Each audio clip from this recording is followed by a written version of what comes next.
Look, it's hard being a winner. I know, speaking from experience, that it's difficult living up to all those high expectations and surpassing everyone around you on a consistent basis. Also, please subscribe. I won't be able to eat this month if you don't, please and thank you. But not everyone can be a winner, or more specifically, not everyone can be a Champions League winner, with the richest prize in football often being held by some very deserving players, some not so deserving players. We will get to them, don't you worry. But today we're looking at those select few players who were at the top of the world but couldn't lift that illustrious piece of silverware. Welcome to Good Sport Reviews, and this is 10 world-class footballers who never won the Champions League. And while you're at it, please make sure to click like and subscribe. It really does help out the channel, and it also feeds my ego, which is always a positive, let's be honest. Number 10, Gabriel Batistuta. We live in a world where the likes of Jimmy Traore, Jose Bosingwa and Kepa Arrizabalaga have all won Champions Leagues, but Gabriel Batistuta, one of the greatest South American strikers and second highest Argentina goal scorer ever,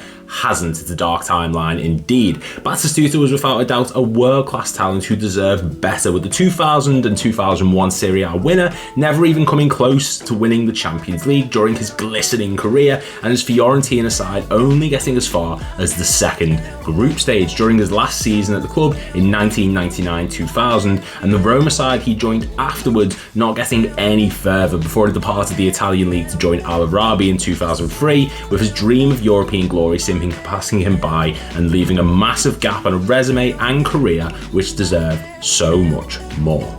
Number 9, Hernan Crespo. Imagine scoring 2 goals in a Champions League final with your team going into half-time 3-0 up and not winning the thing. That's just cruel with a capital Traore. Anyway, Hernan Crespo, the man who got passed around Italy more than a bag in Maradona's house, was one of the best strikers of his generation, scoring numerous high-profile goals for the likes of Parma, Lazio, Inter Milan, and even at one point Chelsea as well, as being one stage the most expensive player in world football when he made the move from Parma to Lazio for £35.5 million in 2000. But despite all this, he never won the Champions League, which I'm finding it hard to feel sympathy about. He came close in 2002-2003 when the Inter Milan side he was part of reached the semi-finals, losing to AC Milan on the away goal rule, which is sorely missed, might I add. And he of course came close in 2005, where he scored twice in the final, putting his side 3-0 up before Liverpool decided to move the sliders like a game of FIFA and scored 5 goals in the space of 7 minutes. After this, it never got any better for the 4th highest Argentine goal scorer of all time, as he finished in the semi-finals 3 times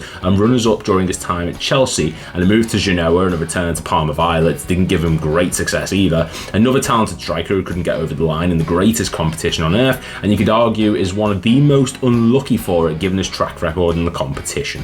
Number 8, George Weah. It's hard to imagine a Ballon d'Or winner not lifting the Champions League. Don't worry, we'll get to a few more on this list. But we're going to start on George Weah, who for my money is one of the most underrated players in European football and the best African footballer there has been. Hot take, but don't come at me with your Samuel Eto'o and Didier Drogba agenda. Your comments will be blocked. The man who's recently been playing a massive part in politics was once tearing up the pitch for the likes of Monaco, PSG, before they became a money pit filled with oil and clones of Neymar, I imagine.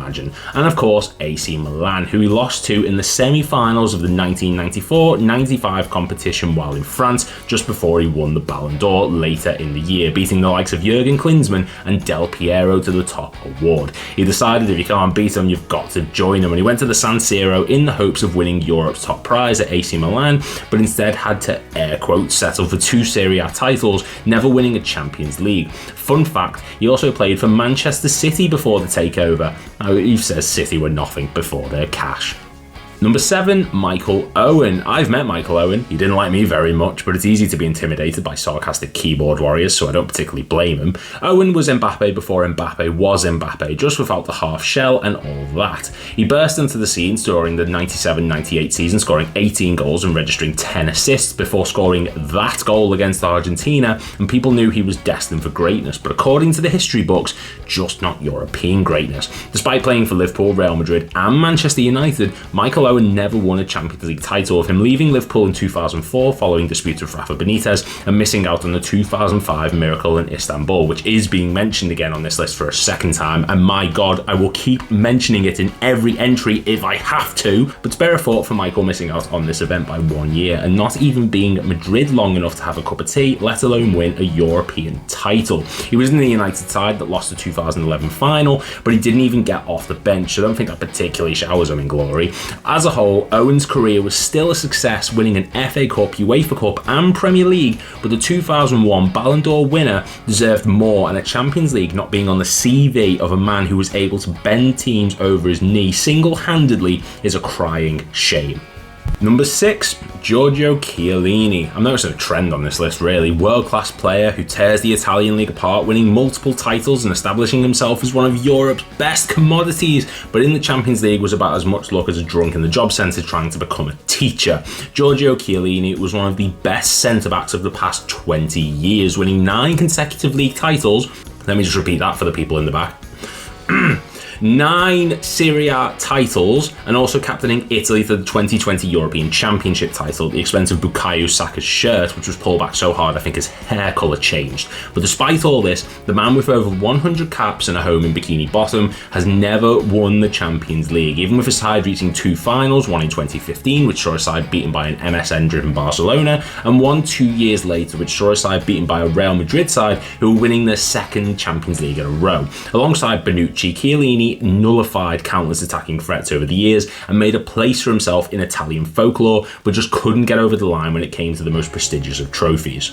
Number 5, Cesc Fabregas. How someone can play for Arsenal, Barcelona and Chelsea and not win the Champions League is beyond me. At some point you've just got to think someone's put a voodoo curse on the lad, because Fabregas won everything there was to win in his career. A World Cup, 2 Euros, 2 Premier Leagues, a gold medal in the pizza toss, great stuff. But one thing he can't claim to have won is a Champions League trophy, despite being in the Arsenal team who reached the final back in 2006 and spending 3 seasons in a Barcelona side which was going through its peak years. With the likes of Iniesta, Xavi and Messi, he never got his hands on the accolade. His Arsenal side lost that final after some, shall we say, questionable officiating, and he joined Barcelona 1 year too late and left 1 year too early, with them signing Fabregas after winning the competition in 2011 and selling him the same season they won the competition in 2015. Michael Owen feels your pain, Cesc.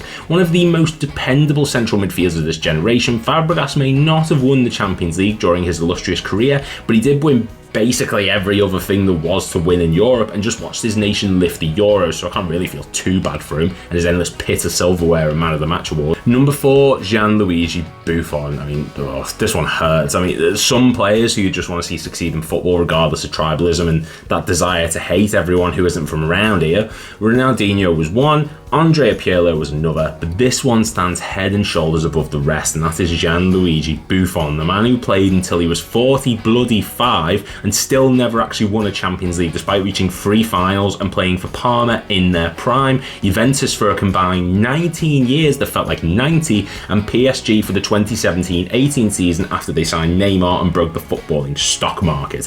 When Juventus reached the 2015 and 2017 finals, no one wanted Juventus to win. We all wanted Buffon to win, and seeing someone who's won 12 league titles, a World Cup and become the most capped goalkeeper in history on 176 caps, not winning the Champions League and instead being brought to tears was a harrowing sight to see. Yes, he may have outstayed his welcome in league football, dragging out his career like a cat pouring at a dead bird during out the last few moments of its life, but he deserved better, and the fact that one of the greatest of all time didn't win this trophy, like I've mentioned before, this man did, is a tragedy. Not the match Traore won it in though, that was a historic match played in 2005 in which Number 3, Roberto Baggio. I think the message for this list is clear. The Italian league is cursed. Seriously, this is the 5th player to have spent the majority of their career in the league to never win a Champions League trophy, and spoiler, it will not be the last. Roberto Baggio, you know, the man with that haircut, holy rat-tail Batman, never managed to win this trophy, and you know what?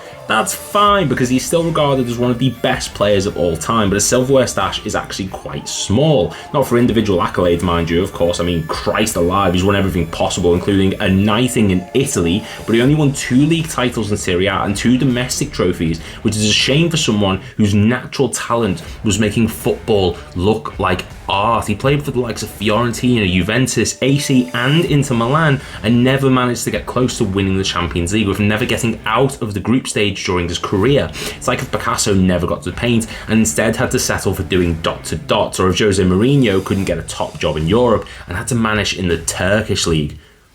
What's that? Oh. Number 2, Zlatan Ibrahimovic. Say what you want about Zlatan, the fact that he constantly refers to himself in the third person like he's Terry Crews, that he's one of the most self-ego inflating people on planet Earth, and if he could, I'm sure he'd give himself fellatio because his wife sure just don't cut it. But the man has won more trophies than there are stars in the sky and could kick your head so hard you change gender. His goal record speaks for itself. I mean, the man was scoring more than Johnny Depp at every club he went to, be it Ajax, Juventus, AC and Inter Milan. At PSG, became their highest ever goal scorer in just a few seasons, and at Manchester United he made Martial look like, well, Martial, but despite winning 34 trophies, including league titles, a Europa League, and pretty much every other piece of domestic silverware available in Europe, he never managed to win the Champions League and never even managed to reach a final. That is criminal, to say the least. Zlatan is one of the greatest strikers in the history of football. There, I said it. And he has a career which has seen him score in 4 separate decades, working on some of the greatest managers in history also, but he couldn't achieve that one trophy needed for a clean sweep. It's like when you collected match attacks and you needed that one card to complete the set, but every time you bought a pack you kept getting the same card over and over again. I don't need another Tim Sherwood card, I've got about 50 of the things. Point being, Ibrahimovic deserved a Champions League, and having played across Europe for some of the biggest clubs in history would make you think he got one, but alas, not. And number 1, Ronaldo. No, not that Ronaldo. That Ronaldo, the man who is the walking embodiment of work hard, play hard, except the play never stops. Now, I don't claim to be absolutely correct in everything I say, but that doesn't mean that you shouldn't think that. Click subscribe now and you'll get a puppy, I promise. But I think I'm correct in saying that if he hadn't had such an injury-riddled career, Ronaldo could have become the greatest player in the history of football. Yes, even more so than Pele, Maradona, Messi, Cristiano Ronaldo, and Marouane Chamakh. Hot take, I know. But one thing he doesn't have compared to some of those legends is, you guessed it, a Champions League. And that's despite playing for Barcelona, Inter Milan, Real Madrid and AC Milan, as well as winning 2 World Cups with Brazil, while also reaching the final of a third and picking up so many individual awards that you could sell the gold they're made with and renovate the entirety of Grimsby. I mean, god damn. Ronaldo scored goals for fun and won 2 Ballon d'Ors, which show off just how talented a player he was, but the fact he can't boast a piece of the Champions League silverware is criminal for someone who absolutely dominated every league he played in and every team he played for, with the man himself saying the biggest regret of his career is never winning the competition. And yeah, it's hard to disagree with him. And while he might not be too sad with him constantly looking like he's Jack Nicholson on a summer yacht, there will forever be a gap in his career that will never be filled, and that's one of the biggest disappointments in football. And that's our list. If you're new around here, please make sure to click like and subscribe, and let me know in the comments down below who you think should have won a Champions League given how well they performed in their career. Thank you very much for watching, and I will see you all in the next video.